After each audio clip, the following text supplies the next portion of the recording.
tal? Buenas noches, queridos hermanos y amigos que nos ven por este medio una vez más. Gracias por conectarse y por dejarnos saber que están allí listos y dispuestos para estudiar la palabra del Señor juntos, para alabar al Señor juntos y para tener un tiempo de meditar en lo que el Señor tiene para cada uno de nosotros. La palabra del Señor dice en el Salmo 124:8: nuestro socorro está en el nombre del Señor que hizo el cielo y la tierra. Y en el Salmo 9:10 dice: en ti confiarán los que conocen tu nombre, por cuanto tú, oh Señor, no desamparaste a los que te buscaron. Amén. Por eso decimos, como dice este canto, mi esperanza está en Jesús y fuerte soy porque Él es mi roca, mi fortaleza. Así que vamos a tomar un tiempo para orar y para poner este estudio en manos del Señor y luego cantamos unos cantos y meditamos juntos su palabra. Padre que estás en el cielo, te damos gracias, Dios Santo, porque tú eres nuestra fortaleza, nuestra roca, nuestro refugio, Señor, porque en ti podemos confiar, tú que eres el Creador y el Dios Todopoderoso, y para ti no hay nada imposible, Señor, y por eso entregamos este tiempo ahora para que tu gozo, Señor, llene nuestros corazones y nos siga dando la fuerza que necesitamos día con día. Así que te alabamos y te adoramos en el nombre de tu Hijo Jesús. Amén. Alabemos juntos al Señor.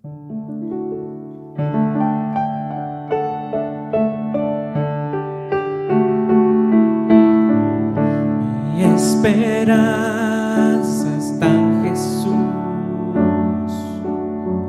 en su justicia y en la cruz. De nadie más dependeré, solo en su nombre confiaré. Esperanza. Mi esperanza está en Jesús, en su justicia y en la cruz. De nadie más dependeré, solo en su nombre confiaré. Dile: en Jesús fuerte soy. En Jesús fuerte soy, solo Él mi roca es. Sobre la tempestad Él es Rey.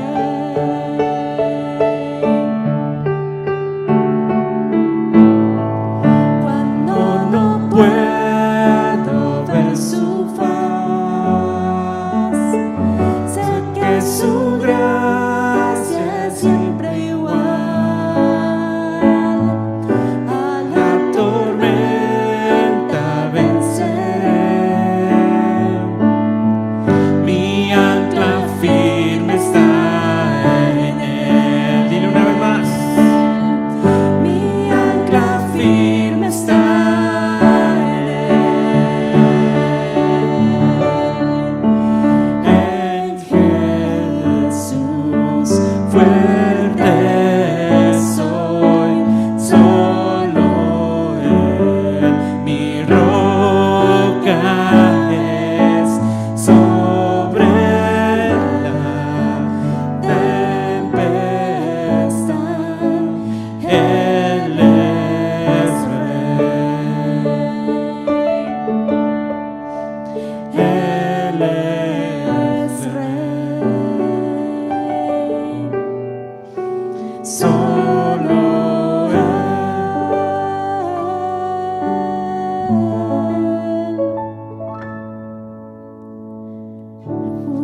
Jesús, fuerte soy, solo Él, mi roca es sobre la tempestad, Él es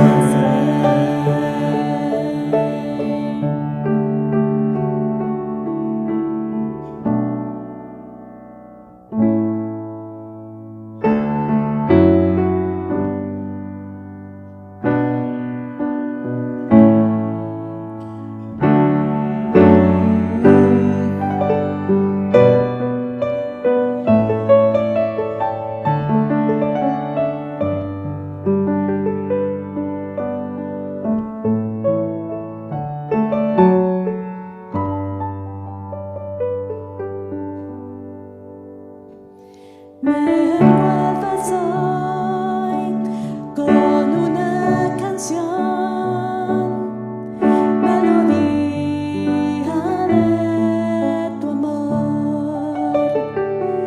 Cantas libertad en mi adversidad, hasta que huya el temor. Ya no soy un esclavo del temor, yo soy hijo de Dios. Ya no soy un esclavo del temor, yo soy hijo de Dios.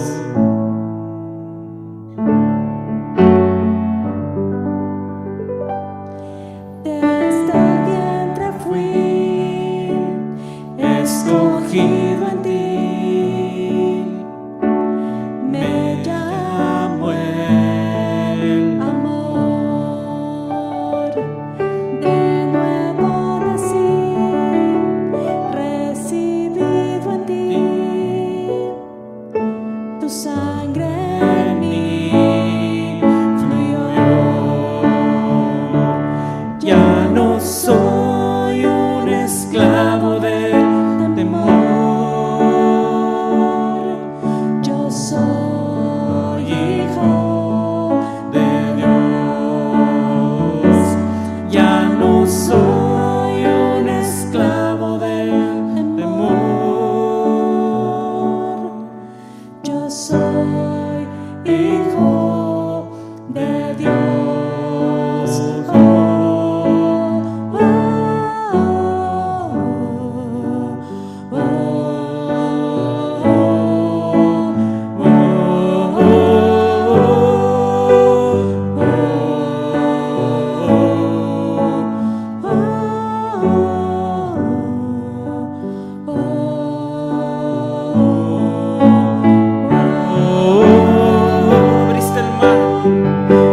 Abriste el mar para que yo camine, tu amor con todo el temor.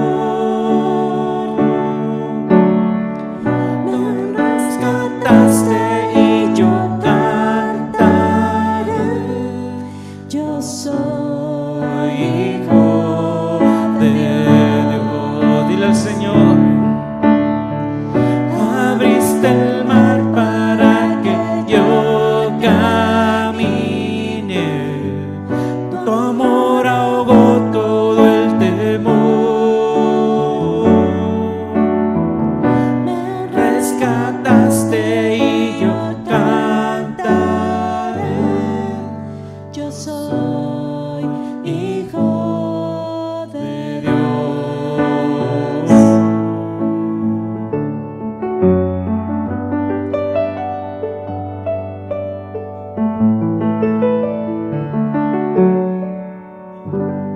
Yo solo sé que yo soy su hijo, Él es mi padre y mi padre me ama. Yo solo sé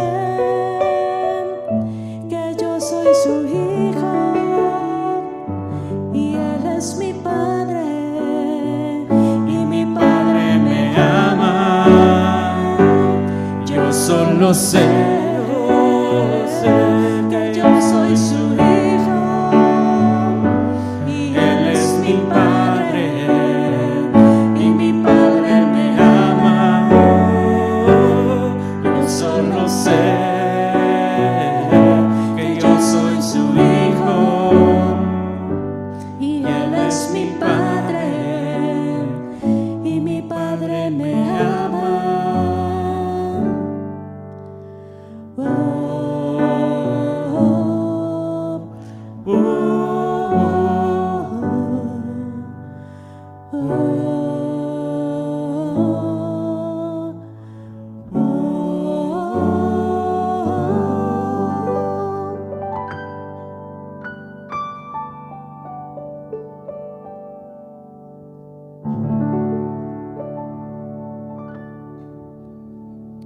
Gracias, Señor, porque tú eres nuestro Padre.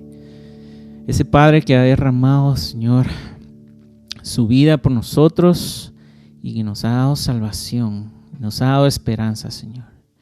Te amamos y te exaltamos y en tu nombre entregamos este tiempo, Señor, para que tú nos sigas guiando y nos sigas hablando a través de tu palabra, Señor. Gracias por tu amor. En nombre de tu Hijo Jesús oramos. Amén. Bueno, ahora sí, aquí estamos listos para conectarnos otra vez, para estudiar la Biblia, para continuar nuestra serie de A través de la Biblia. Ya en el capítulo 12 de Primero de Reyes, terminamos de ver la historia del rey Salomón la semana pasada. Perdón, y como decíamos, así concluyen 120 años de un reino unido, de un trono unido, en cabeza de Saúl, David y Salomón. Y a partir de ahorita vamos a adentrarnos a la historia del reino dividido. Vamos a ver hoy cómo fue que se dividió el reino de Israel en dos. Vamos a ver cómo queda el reino del sur y el reino del norte. Y todo como consecuencia también sabemos nosotros de las malas decisiones de Salomón, de un corazón que nunca se rindió final y totalmente al Señor, a pesar de que fue útil a sus manos, a pesar de que tuvo tantas bendiciones, nunca se rindió. Y sus malas decisiones, donde se dejó llevar por todos sus deseos de corazón, llevaron a estas consecuencias de un reino dividido. Vamos a ver entonces la historia de esta división. Oremos. Perdón, Señor, te damos gracias por este día que nos das esta noche para poder conectarnos y estudiar juntos. Gracias por el texto bíblico que nos das y porque podemos encontrar en ellos tantas, no solamente enseñanzas, perdón, y verdades, sino también tantos retos aplicativos para nuestras vidas que nos llevan a poner en práctica, Señor, tu sabiduría. Te pedimos que hables una vez más a nuestro corazón el día de hoy, como siempre lo haces cada vez que tomamos la Biblia y la abrimos para estudiar. Te pedimos que nos hables, Señor, en el nombre de Jesús. Amén. Bueno, entonces capítulo 12, como les decía. Salomón ha fallecido y su hijo Roboam ha tomado o va a tomar el trono. Perdón. Eso lo vimos ahí al final del capítulo anterior. Algo llamativo, algo que tal vez les pueda llamar la atención es que sabemos que Salomón tuvo 700 esposas y 300 concubinas, pero de esas relaciones solo conocemos el nombre de uno de sus hijos. Solo el de Roboam. No conocemos el nombre de todos los demás que debió haber tenido. Es llamar la atención. Solo uno de sus hijos podemos conocerlo aquí en la Biblia y es Roboam. Roboam es hijo de Salomón con una mujer amonita. Perdón, entonces él es o sea, de una herencia mitad extranjera y pues eso aparentemente puede ser que se está viendo como una desventaja para él. ¿Por qué decimos esto? Noten ustedes, versos del 1 al 5. Perdón. Roboam fue a Siquem porque todo Israel había venido a Siquem para hacerle rey. Y aconteció que cuando lo oyó Jeroboam, hijo de Nabat, que aún estaba en Egipto, a donde había huido delante del rey Salomón y habitaba en Egipto, enviaron a llamarle. Vino pues Jeroboam y toda la congregación de Israel y hablaron a Roboam diciendo: tu padre agravó nuestro yugo, mas ahora disminuye tú algo de la dura servidumbre de tu padre y del yugo pesado que puso sobre nosotros, y te serviremos. Y él les dijo: idos, y de aquí a 3 días volved a mí. Y el pueblo se fue. Entonces, ¿por qué decíamos que, perdón, tal vez esta, ¿cómo se dice?, mezcla entre Salomón como rey judío y esta otra mujer amonita pudo haber afectado también su posición ahora, la de Roboam, como rey ante la nación? Porque noten ustedes a dónde va Roboam para coronarse. Dice que va a Siquem. Siquem es muy especial para los judíos. La ciudad de Siquem es muy especial por muchas razones, pero tal vez la principal de ellas es porque cuando Abraham llega por primera vez a la tierra prometida en el libro de Génesis, es en Siquem donde él recibe la confirmación de Dios de que esa es la tierra que él le había dado a él y a sus generaciones, a sus descendientes. Entonces Siquem es una ciudad muy importante para los judíos, para la nación de Israel. Entonces se pregunta uno, ¿por qué va hasta Siquem para coronarse rey? La capital del reino es Jerusalén. En Jerusalén está el trono. Ahí es donde David había establecido la casa real y es en Jerusalén donde Salomón se había proclamado rey. Entonces, ¿por qué ir hasta Siquem? Como les decía, es muy probable que lo que quiere hacer Roboam es fortalecer su posición frente a toda la nación y por eso quiere ir a una ciudad un poco más central. No solamente está más central en términos de geografía en cuanto al mapa, sino que además de eso Siquem es parte de las 10 tribus, específicamente la tribu de Efraín, que es la más fuerte entre esas 10 tribus. Entonces es muy probable que lo que está haciendo Roboam es tratar de mostrarse a toda la nación y a todas las otras tribus que él es realmente un israelita y que él va a buscar lo mejor para toda la nación, que él quiere tener una buena relación como rey de toda la nación. Es como lo que él quiere tal vez mostrar. Resulta que cuando muere Salomón se le da el aviso a Jeroboam. Notan ustedes ahí, aquí vamos a tener esos 2 nombres muy parecidos. Roboam y Jeroboam, muy parecidos. Jeroboam, recuerdan ustedes cuando vimos en el capítulo anterior, había sido un hombre que Dios había levantado para crearle una oposición a Salomón en sus últimos años de vida. Salomón había querido aplastar esa posición y por eso Jeroboam había huido a Egipto. Jeroboam es de la tribu de Efraín, es un representante de esas 10 tribus a las cuales Roboam quiere tratar de acercarse. Pero Jeroboam estaba en Egipto precisamente porque había levantado esta rebelión en contra de Salomón. Cuando Salomón muere, le avisan a Jeroboam y él regresa y aprovecha esta oportunidad en la que Roboam está coronándose como rey para presentar delante de él una incomodidad. Y aquí va a ser muy interesante. Dice que la nación se acercó a Siquem cuando eran las fiestas de coronación del rey para presentarle una inquietud. Notan quién presenta esa inquietud, es Jeroboam a representación de todas las otras tribus. ¿Cuál es la inquietud?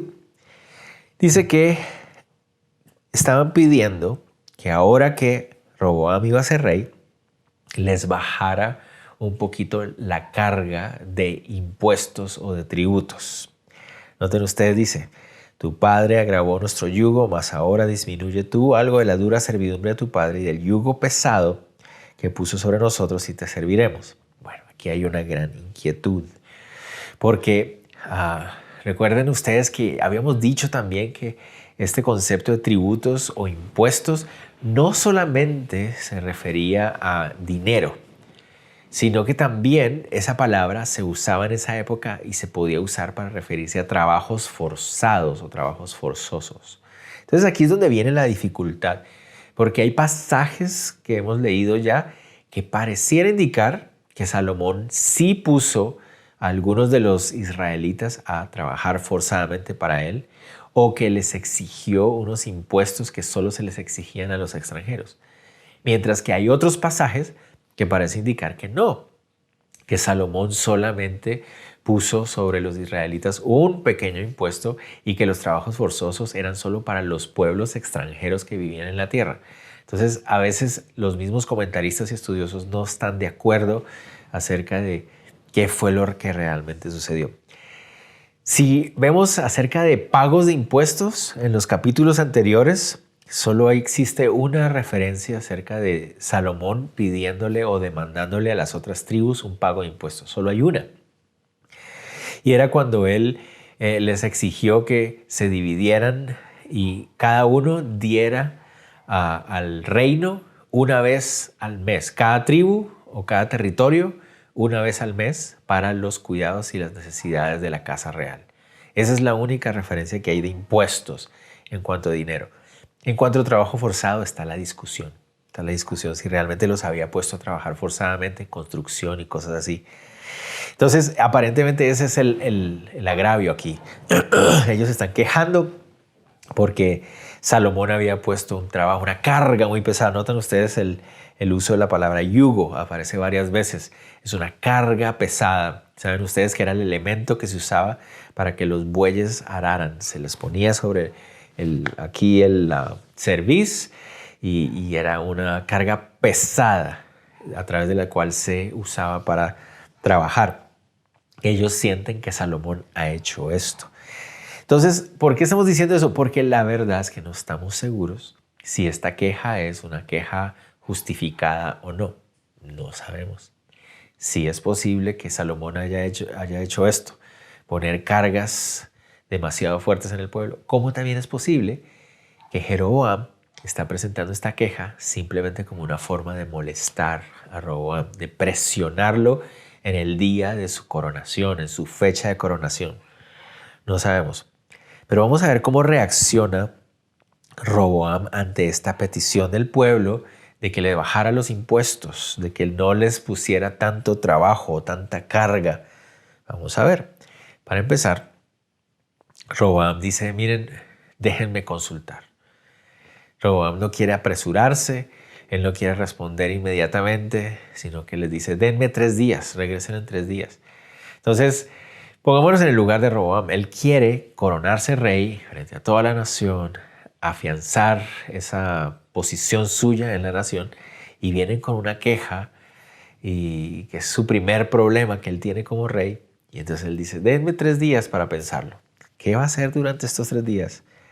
Versos 6 al 11. Entonces el rey Roboam pidió consejo de los ancianos que habían estado delante de Salomón su padre cuando vivía, y dijo, ¿cómo aconsejáis vosotros que responda a este pueblo? Y ellos le hablaron diciendo, si tú fueres hoy siervo de este pueblo y los sirvieres, y respondiéndoles buenas palabras les hablares, ellos te servirán para siempre. Entonces el consejo de los ancianos, él le pide consejo a los ancianos. Estos hombres son hombres que venían de trabajar con el rey Salomón durante muchos años. Recuerden, ellos participaron de ese proceso de ascensión del reino de Salomón. Ellos vieron cómo Salomón tomó ciertas decisiones y cómo fue ascendiendo hasta lograr ser una de las naciones más importantes de ese momento en esa zona del mundo. Ellos habían visto cómo se había dado eso. Entonces el consejo de ellos es, mira, respóndeles bien. Noten ustedes que el texto no dice que ellos le dijeran, sí, está bien, bájales los impuestos. Ellos le están aconsejando, escucha al pueblo y respóndeles buenas palabras. En otras palabras, no seas duro con ellos. Trata de ser un rey que los escucha, que entiende lo que ellos están diciendo. Otra vez, hago énfasis, ellos no le están diciendo bájale los impuestos simplemente, sino que ellos le están dando un consejo. Escucha al pueblo, ponle atención a lo que ellos están diciendo, respóndeles de una buena manera. Cuando ellos vean que los escuchas, que te interesas en ellos como rey, entonces vas a tener a un pueblo leal, te van a servir para siempre. Ellos van a darse cuenta que eres un hombre sensato y que quiere lo mejor para ellos.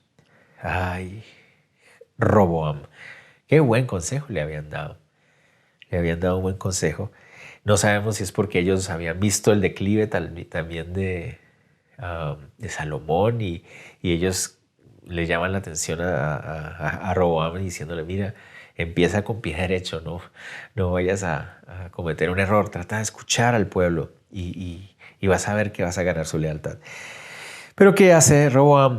Verso 8 dice, pero él dejó el consejo que los ancianos le habían dado y pidió consejo de los jóvenes que se habían criado con él y estaban delante de él. En lugar de poner atención a lo que los ancianos le estaban diciendo, que era muy sensato, él prefiere escuchar a sus amigos de crianza, a sus amigos de infancia. Entonces, analicemos un poquito de qué clase de muchachos estamos hablando aquí. Pues son muchachos que son hijos de rey. En nuestra época los llamamos hijos de papi, ¿verdad? Son muchachos que crecieron en el palacio, en la casa real, que crecieron con todas sus necesidades y ellos no han luchado realmente nunca por nada, siempre han tenido todas las posiciones y las posesiones que han anhelado y entonces ellos apelan un poco más a la honra del nombre del rey y le dicen a Roboam, cuando él les pregunta, ¿cómo aconsejáis vosotros que respondamos a este pueblo que me ha hablado diciendo, disminuye algo el yugo de tu padre, que el yugo de tu padre puso sobre nosotros? Entonces los jóvenes que se habían criado con él le respondieron así, diciendo, así hablarás a este pueblo que te ha dicho estas palabras, tu padre agravó nuestro yugo, mas tú disminúyenos algo, así les hablarás. El menor de mi dedo de los míos es más grueso que los lomos de mi padre. Ahora pues mi padre os cargó de pesado yugo, mas yo añadiré a vuestro yugo. Mi padre os castigó con azotes, mas yo os castigaré con escorpiones. Entonces estos muchachos, el consejo de estos jóvenes es, mira, Roboam, esta es tu oportunidad para mostrarles quién eres, para que ellos vean la honra que tú te has ganado como rey, que aprendan a respetar. ¿Se están quejando? Bueno, entonces dales una razón para que se quejen, para que ellos vean cuál es tu autoridad y cuál es tu honor. Ese es el consejo que ellos tienen. En lugar de escuchar al pueblo y tratar de entender lo que realmente está sucediendo, ellos lo que hacen es animar su ego, levantar su ego, su orgullo, su honra de rey. Y si se están quejando debe ser porque tienen mucho tiempo libre. Entonces ponles más carga, amenázalos, hazles ver quién eres tú. ¿Notan ustedes esas expresiones? El más pequeñito de mis dedos es más fuerte que el lomo de mi padre. Es decir, mi dedito meñique es mucho más fuerte que las espaldas de Salomón. Para que ustedes vean, se están quejando de lo que hizo Salomón. Bueno, pues ahora sí les voy a dar razones para quejarse. Entonces su respuesta, su forma de hablar es una forma agresiva. Notan ustedes, dice, mi padre os castigó con azotes, yo les daré escorpiones. Él actúa de manera agresiva por el consejo de sus amigos y todos ellos habían crecido con riquezas en toda su vida y lo único que les importaba era su posición. Ellos tal vez sintieron que había una amenaza para la posición. Si el rey caía, ellos también caían. ¿Recuerdan eso? O sea, si el rey no lo respetaban, a ellos tampoco lo respetarían. Entonces el consejo de estos muchachos realmente no es por el bienestar de su amigo el rey, sino por el bienestar de ellos mismos. Ellos no querían perder su posición. Si eran amigos del rey, pues, y el rey estaba ahí, pues a ellos les iba a ir bien. Entonces son consejos insensatos, consejos llenos de arrogancia y de orgullo, en lugar de escuchar. Otra vez, ¿qué tal si Jeroboam estaba presentando esta inquietud con el propósito de intimidar al rey y traerle un malestar desde el primer día? Tal vez, es posible que eso lo haya planeado y lo haya planificado de esta manera. Tal vez no había realmente un yugo tan pesado como ellos lo están poniendo ahí.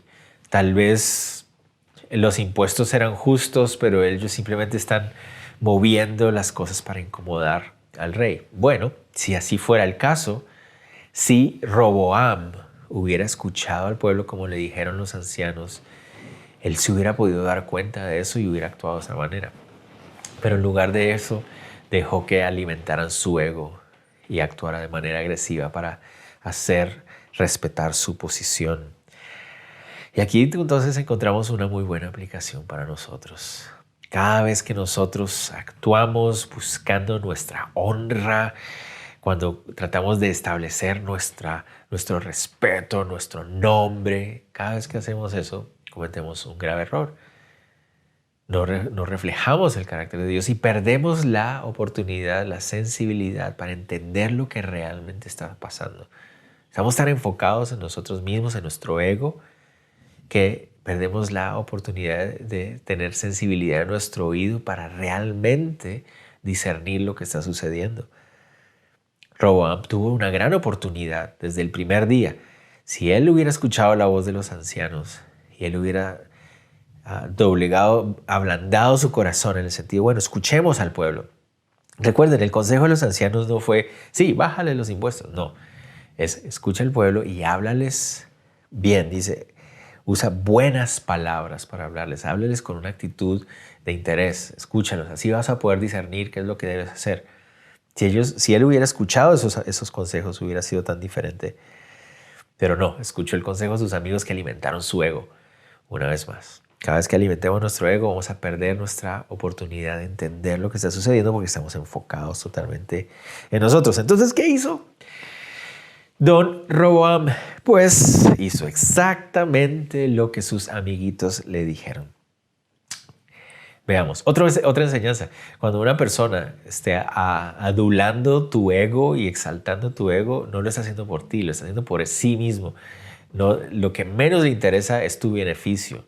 Lo que le interesa es el beneficio, es su propio beneficio. Entonces ten cuidado siempre con eso. Cada vez que alguien viene a adularte, cada vez que alguien viene a exaltar tu ego, no lo está haciendo por algo bueno para ti. Está buscando algo bueno para él y eso es lo mismo que estaba pasando con estos jóvenes. Veamos entonces cómo reacciona o cómo les responde. Dice, al tercer día vino Jeroboam con todo el pueblo a Roboam, según el rey lo había mandado, diciendo, volved a mí al tercer día. Y el rey respondió al pueblo duramente, dejando el consejo que los ancianos le habían dado, y les habló conforme al consejo de los jóvenes, diciendo, mi padre agravó vuestro yugo, pero yo añadiré a vuestro yugo.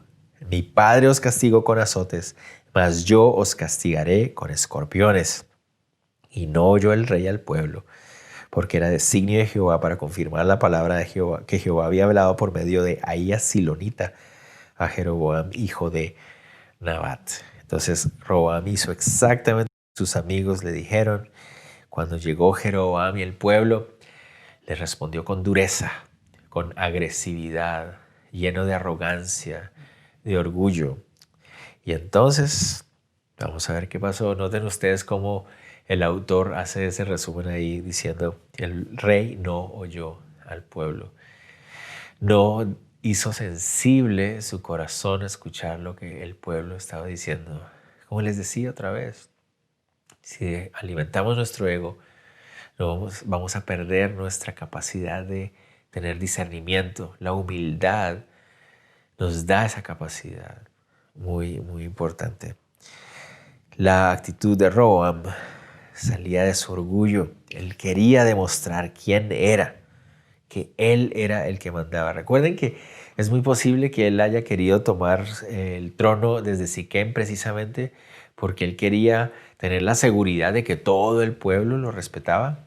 Entonces él, partiendo de su orgullo, dijo, voy a tomar esa decisión con fuerza para mostrarles que yo sí soy un rey digno y capaz de ejercer más fuerza incluso de lo que estas personas creen.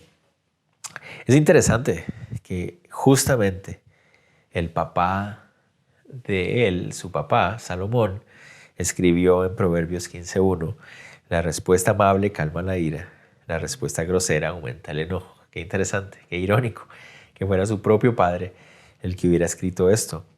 El estar dispuesto, sensible y humilde para escuchar y pensar bien la respuesta nos va a capacitar para discernir y tener sabiduría, mientras que una respuesta llena de agresividad y de arrogancia va a hacer que las cosas sean peores, ¿verdad? Entonces, en medio de esta en medio de esta arrogancia, que eso es donde quería ir, se cumplió la promesa que el Señor había hecho a través del profeta Ahías Silonita. Eso llamó mucho la atención también, porque vemos en la Biblia constantemente cómo el Señor incluso usa estas malas actitudes. El Señor incluso se glorifica cuando nosotros actuamos incorrectamente. Es la grandeza de la soberanía del Señor. Él ya había prometido, Él ya había avisado, advertido de que el reino se iba a dividir en dos en el hijo de Salomón. Ya eso lo había dicho antes. Lo que no sabíamos era en qué momento se iba a dar. Lo interesante es que Roboam actúa de una manera tan necia, tan insensata, provocando una reacción en el pueblo, y Dios usó eso, incluso Dios usa esa mala actitud de Roboam para llevar a cabo lo que él había anunciado que iba a suceder. Y es otra vez la grandeza del Señor, cómo el Señor se glorifica incluso en medio, a través de nuestros falencias de carácter. Es impresionante la gracia del Señor, cómo lo hace. ¿Y por qué? Porque por amor a nosotros, de hecho, porque vamos a ver que todos estos cumplimientos son para la protección del pacto que Él ha hecho con la nación y todo eso. Y es por gracia y por amor que Él incluso hace uso de nuestras falencias para cumplir su promesa y sus palabras. Entonces, vamos a ver qué pasó. Verso 16, cuando todo el pueblo vio que el rey no les había oído, les respondió estas palabras diciendo: ¿qué parte tenemos nosotros con David? No tenemos heredad en el hijo de Isaí. Israel, a tus tiendas. Provee ahora en tu casa, David. Entonces se enojaron. Entonces Israel se fue a sus tiendas. Se enojaron. La respuesta es muy parecida, de hecho es casi idéntica a una respuesta que ya habíamos visto en 2 de Samuel capítulo 20, cuando el rey David tuvo que enfrentar un pequeño levantamiento guiado por un hombre llamado Seba. Seba presentó un levantamiento en contra de David. ¿Se acuerdan que Joab fue y aplastó totalmente? Pero en esa oportunidad Seba dice las mismas palabras. ¿Qué parte tenemos con David? No tenemos heredad con el hijo de Isaí. Israel, a tus tiendas. Son las mismas palabras. Y eso lo que nos muestra es que esta incomodidad entre las 10 tribus y la tribu de Judá ya venía de mucho tiempo atrás.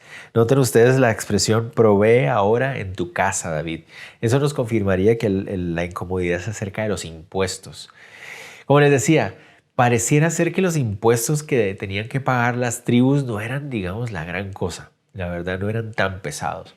Pero lo que incomodaba a las 10 tribus es que sus impuestos iban para la casa real.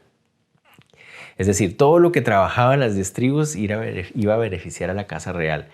¿Y por qué les molestaba? ¿Se acuerdan la forma en que estaba viviendo Salomón al final de sus días?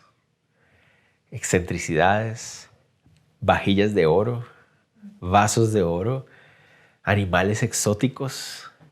Yo creo que a todos nosotros nos pasaría lo mismo. Yo creo que todos aquí estamos de acuerdo, o la mayoría de nosotros estaríamos de acuerdo, que si los impuestos que pagáramos fueran bien usados y uno pudiera ver que se están usando de manera transparente, uno dice, bueno, duele pagarlos, pero bueno, están sirviendo para el beneficio de todos. Pero lo que a uno le molesta, ¿verdad? Y lo que molestaba al pueblo de Israel en ese momento era estar pagando impuestos y que solamente los beneficios, entre comillas, los estuvieran viviendo los de la casa real. Entonces, es muy probable que eso es lo que está trayendo toda esta molestia. Entonces, por eso le dicen, ¿sabe qué? David, provee para tus propias cosas, olvídate de nuestros impuestos. Hasta aquí llegamos, vamos a ver cómo te las arreglas. Entonces Roboam sobre los hijos de Israel, dice, pero reinó Roboam sobre los hijos de Israel que moraban en las ciudades de Judá, y el rey Roboam envió a Adoram, que estaba sobre los tributos, pero lo apedreó todo Israel y murió. Entonces el rey Roboam se apresuró a subirse en un carro y huir a Jerusalén. Así apartó Israel de la casa de David. Se apartó la casa de Israel. Así se apartó Israel de la casa de David hasta hoy. Y aconteció que oyendo todo Israel que Jeroboam había vuelto, enviaron a llamarle a la congregación y le hicieron rey sobre todo Israel, sin quedar tribu alguna que siguiese la casa de David, sino solo la tribu de Judá. Entonces, ¿qué pasó? Justo en ese momento, cuando Roboam responde de manera tan agresiva y arrogante, explota la rebelión. Las otras tribus reaccionan y dicen, mira, ustedes vean cómo se van a sostener ahorita, nosotros ya no cuenten con nuestro dinero, nuestros impuestos, tributos, rompimos, aquí se acabó todo. ¿Quiénes fueron los únicos que se quedaron fieles? Dice, los de las tribus de la tribu de Judá, los de las ciudades de Judá se quedaron fieles alrededor del rey, obviamente porque a ellos también los beneficiaba el reino en Jerusalén. ¿Y qué hace Roboam? En lugar de parar y decir, ay, perdón, o sea, esto se me salió de las manos, esto no es lo que yo estaba pensando. Tal vez lo que Roboam pensaba era que cuando él respondiera con tanta agresividad, el pueblo dijera, ay, sí, hoy no, mejor, qué pena, reycito, no, discúlpenos por haberle dicho eso, perdón, nos retractamos. Él pensó que iban a decir eso, no, tú eres más fuerte que Salomón, qué pena, discúlpanos por haber deshonrado tu nombre. No, todo lo contrario, se enojan más, se rompen las relaciones y Roboam dice, ¿cómo es posible? ¿Qué está pasando? ¿Y qué trata de hacer? En lugar de él parar y decir, no, espérate, ¿qué estoy haciendo? Termina siendo más agresivo. Mira quién envía. A Adoram. Adoram era el que estaba a cargo de los tributos. Otra vez, esa palabra tributo ahí se refiere a trabajos forzosos. Entonces, en otras palabras, sí, se van a enojar, pues aquí voy y les voy a cobrar los impuestos, porque ellos les dijeron, olvídate que no te los volvemos a pagar. Entonces el rey dijo, que no me los van a pagar, pues aquí les mando al que les cobra, les mandó al cobrador. Y entonces, ¿cómo reaccionó el pueblo? Obviamente, lo apedrearon. Y ese apedramiento se refiere a un rechazo, a una indignación del pueblo absolutamente en contra del rey. Yo me pongo a pensar el pobre Adoram. Adoram había sido establecido como el jefe de los impuestos desde Salomón. Eso quiere decir que este hombre tal vez era un hombre de mucha edad. O sea, el rey Roboam, dice ahí que eran jóvenes, pero vamos a ver más adelante que tenía 41 años. O sea, está jovencito. Estaba en lo mejor de su vida. Tenía 41 años. ¿Eso qué significa? Adoram ya era un hombre mucho mayor, 70, 80 años, jovencito también. Y Adoram, que el pueblo viene y lo apedrea, indignados. O sea, ¿qué está haciendo este rey? Tratando de establecer su dignidad y su honra, estaba creando una fractura irreconciliable. Entonces el rey Roboam se apresuró a subirse en su carro.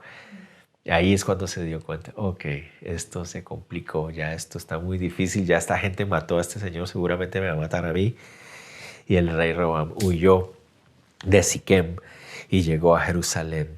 Y ahí ese fue el momento en que los dos reinos se dividen. Dice, se apartó Israel. Entonces, a partir de este momento vamos a ver el surgimiento de otro reino. El reino de Judá al sur y el reino de Israel al norte. Ay, qué triste esto. En el sur estarían Judá y Benjamín. Ya para ese momento, aunque aquí el nombre de Benjamín no aparece citado en el verso 20, va a aparecer más adelante en el verso 23. Pero para ese momento ya Benjamín había sido prácticamente absorbido por la tribu de Judá y de hecho también se cree que la gran mayoría de la tribu de Simeón también había sido ya absorbida por Judá. El resto de las tribus se quedaron hacia el norte y se crearon entonces dos reinos. La misma nación, una sola nación, la nación de Israel, dos reinos, tristemente por la arrogancia de Roboam, pero cumpliendo el propósito de Dios también y sus profecías. Sigamos. Estamos en el verso 20, verso 21 al 24. ¿Cuál fue la reacción de Roboam? Roboam debió haber llegado a Jerusalén y haber dicho, ¿qué hice? Imagínense, es su primera acción como rey. Se sienta, se pone su coronita y dice, bueno, ¿qué vamos a hacer? Dividir el reino. Dividió el reino. En su primera acción, en su primera decisión, dividió el reino. Él debió haber caído en cuenta. Yo, ¿qué hice? O sea, ¿qué fue lo que pasó? Consejeros, vénganse, ¿qué hice mal? Los consejeros le hubieran dicho, pues le dijimos que no hiciera. Pero, en vez de hacer eso, miren lo que hace. En ese momento Roboam dice, estoy perdiendo el reino. Mi padre, mi abuelo, ellos fueron reyes sobre toda la nación y ahora se me está destruyendo, se me está cayendo de las manos esto. Tengo que hacer algo, tengo que esforzarme, tengo que salir a la guerra. esto se tiene que arreglar a punta de espada. No caen con este Roboam. ¿Qué le había costado escuchar, parar, escuchar, ser sensible a lo que le estaban diciendo para poder discernir lo que estaba pasando? No, quiso ser agresivo. Cuando vino su segunda oportunidad, ¿qué hizo? Más agresividad. En su tercera oportunidad, más agresividad, como que no entiende.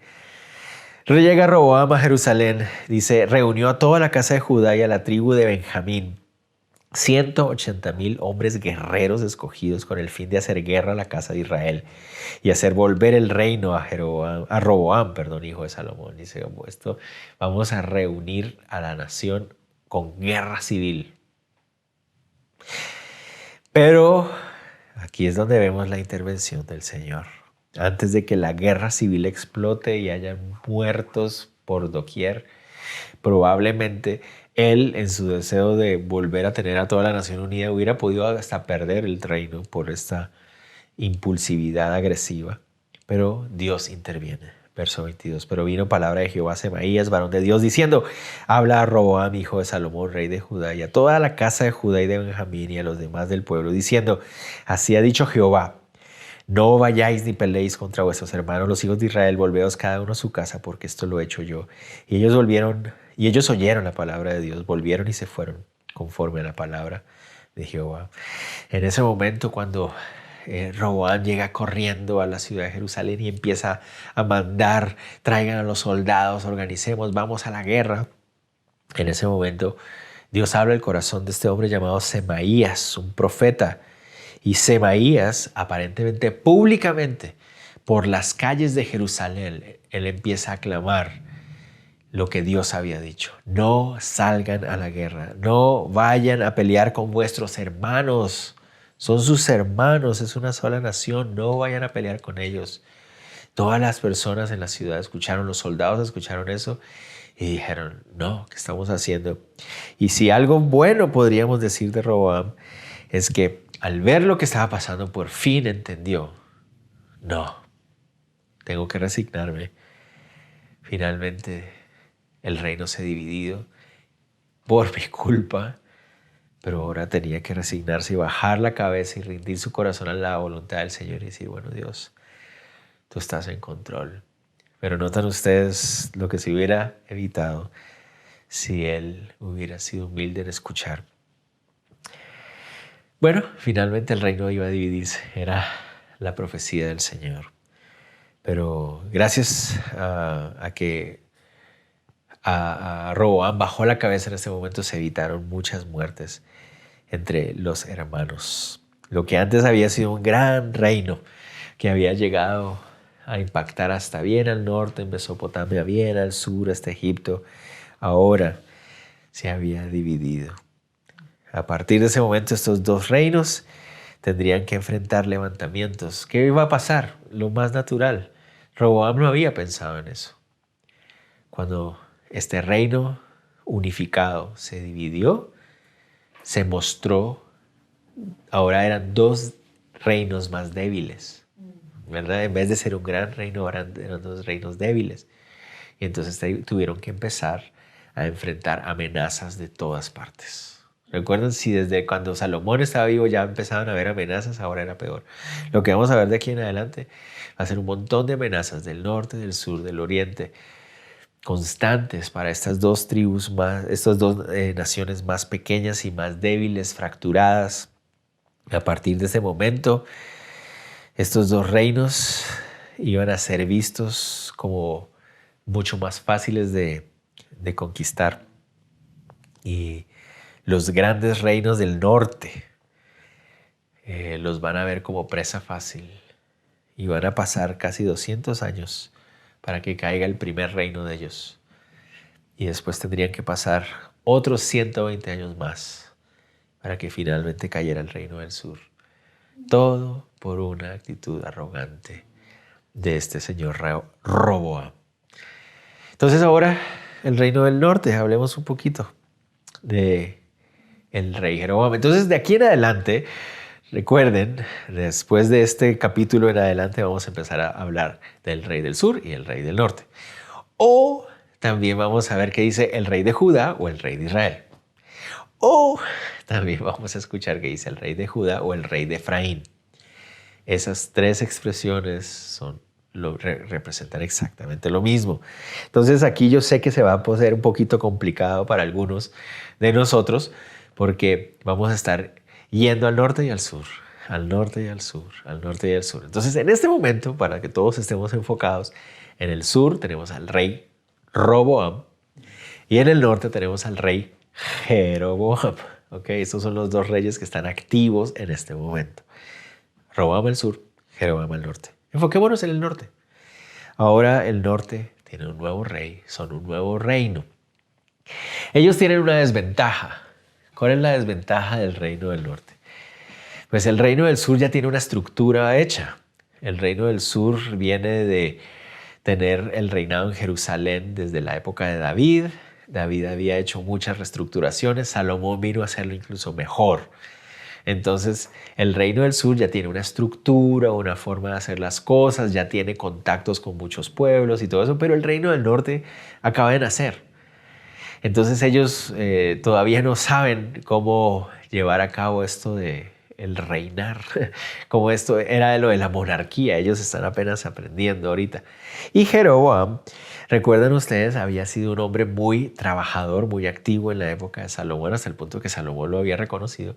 Entonces vamos a ver que las decisiones que él toma aquí y en el capítulo que sigue, Jeroboam empieza a copiar muchas de las cosas que había visto en el reino de Salomón, empieza a duplicarlas, porque él está tratando de implementar esto de la monarquía y está tratando de aprender de lo que él ha visto.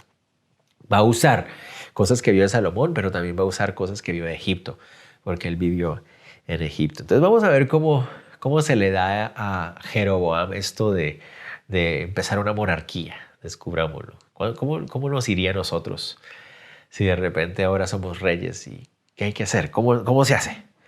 Vamos a ver cómo enfrentar esta desventaja. Verso 25 al 30 dice, ay, miren a Jeroboamcito. Entonces reedificó Jeroboam a Siquem en el monte de Efraín y habitó en ella, y saliendo de ahí reedificó a Penuel, que es el mismo Peniel. Y dijo Jeroboam en su corazón, ahora se volverá el reino a la casa de David, si este pueblo subiera a ofrecer sacrificios en la casa de Jehová en Jerusalén. Porque el corazón de este pueblo se volverá a su señor Roboam, rey de Judá, y me matarán a mí, y se volverán a Roboam, rey de Judá. Y habiendo tenido consejo, hizo el rey 2 becerros de oro, y dijo al pueblo, bastante habéis subido a Jerusalén, he aquí tus dioses, oh Israel, los cuales te hicieron subir de la tierra de Egipto. Y puso uno en Betel, y el otro en Dan. Y esto fue causa de pecado, porque el pueblo iba a adorar delante de uno hasta Dan. Ay, Jeroboam. ¿Cuál era la peor desventaja que tenía el reino del norte? Esta. La nación de Israel es una nación tribal. ¿A qué me refiero con esto? Son tribus. Cada tribu también tenía sus propias identidades culturales. A veces olvidamos eso. Cuando nosotros leemos la nación de Israel pensamos que todos eran iguales. Pero no.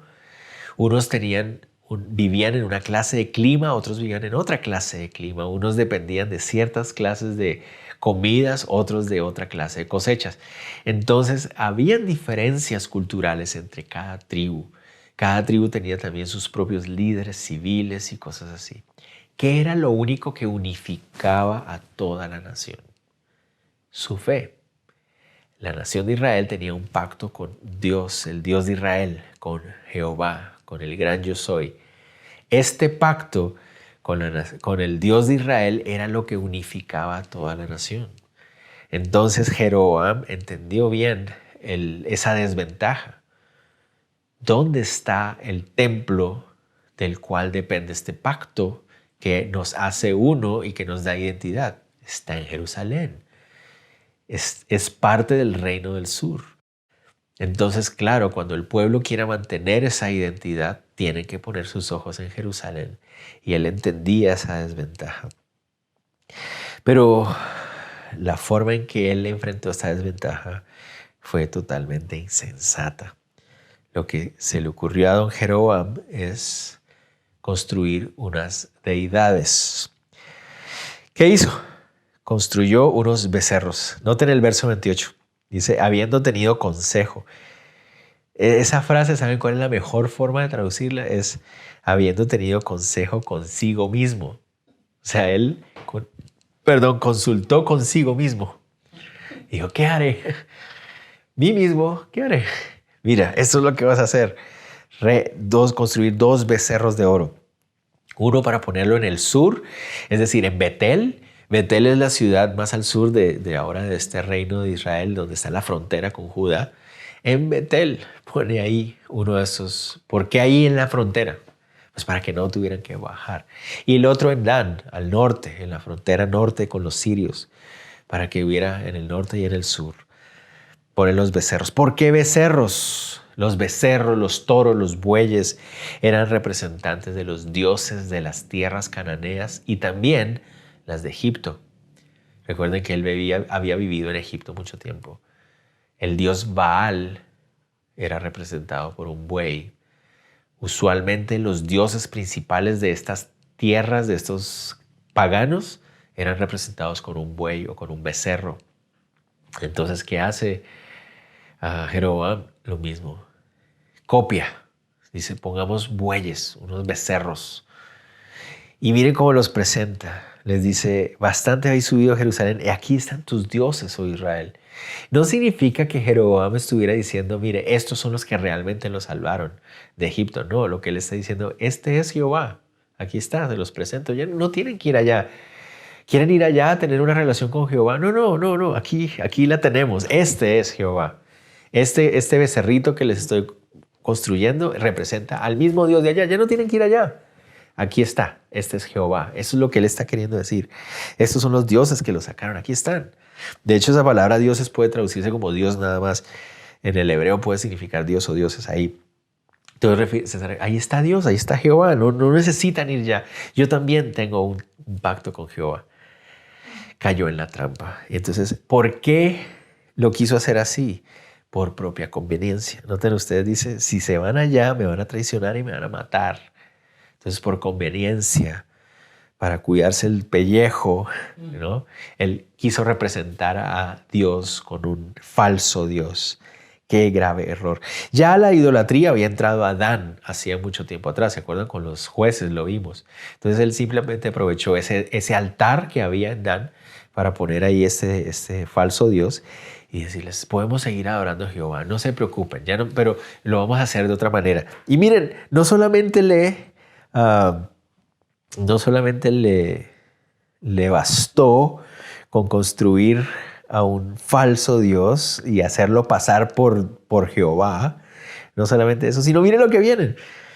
Para terminar, hizo también casas sobre los lugares altos e hizo sacerdotes entre el pueblo que no eran de los hijos de Leví. ¿Qué hizo? Construyó templo también. Y no solo 1, 2. No sabemos de qué tamaño ni de qué características, pero construyó sus propios templos. Dice, ya no necesitan a Jerusalén. Aquí también tenemos templos. Ellos tienen a Jehová, nosotros también tenemos a Jehová. Ellos tienen templo, nosotros tenemos templo. Pero ellos tienen sacerdote, nosotros también tenemos sacerdotes. Estableció su orden sacerdotal fuera de los hijos de Leví. Dice, entonces instituyó Jeroboam. Miren esto que viene. Fiesta solemne en el mes 8, a los 15 días del mes, conforme a la fiesta solemne que se celebraba en Judá, y sacrificó sobre un altar. Así hizo en Betel, ofreciendo sacrificios a los becerros que había hecho. Ordenó también en Betel sacerdotes para los lugares altos que él había fabricado.